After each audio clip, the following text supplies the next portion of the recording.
ubu hari kubura yebero bice kutera akaruru ko kutorana bebembezi antebe zitari zimwe na zimwe abanyakegegwa basimire NRM habwe birunge bye bakoreire babire bakuza hekiro cye byo buhango wenyi ekere hele sentatu erigo mugomboro je yonze bakagiharengorwa hele sentatu bata arengorwa hele senta 3 agonaga mani ga MP mpara hele senta 3 egesha einesiye tane operating abakazi abamwe baryaha n'abatwurikiriza aheru nabakibanya Kachaka South ya no kwatira mapu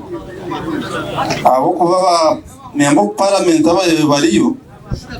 umugo okohorongwa agambira hemirundi nkebiri omwe habarwanirire businge bwa Uganda Meja Tusubira Ben ashoboreire nko kuba tarkwija kushitama bakareba Uganda ne bafero mu mikono abavyamina jero tumusasa idolwaro abakora izo government javuma government yarkusuma maso waliye motokezi mukuma omusho haliye motokezi waliye motokezi mukuma omusho haliye motokezi saidi alaba mukuma omurwaza ile saidi alaba mukuma omurwaza ile bakumshoka agamba okana ajira government enombi orukushera entebe y'obunyeshengero kazikando kwitse bendera ya NRM abwa Chaka South Chogabiro Jackie abashabire okwagira entunguka yo mwana w'umwishiki kandi muri yo cyasomesa abana abayisiki nikimarisa muri yo nyowe nija kubacokoro raho ecyabo ngo mwisito kumusomesa ngo aswero oyire hanga komuka agire omugando kuyaka niera kubasima habwe bendere yumwambeire mwebare abantu bariyonza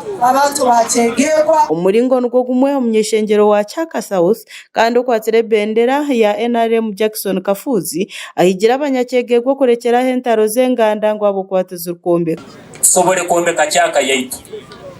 turuge mu ntaro estakutugasa kutukurakuranizo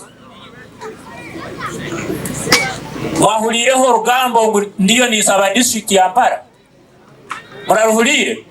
nicyo nkwenda gukora nabwanyuma batongoize Jackson nko munyeshengero bari kumushitamusa hantebe utebekaniso mukoro guwe ashoboreire ikigenderere ki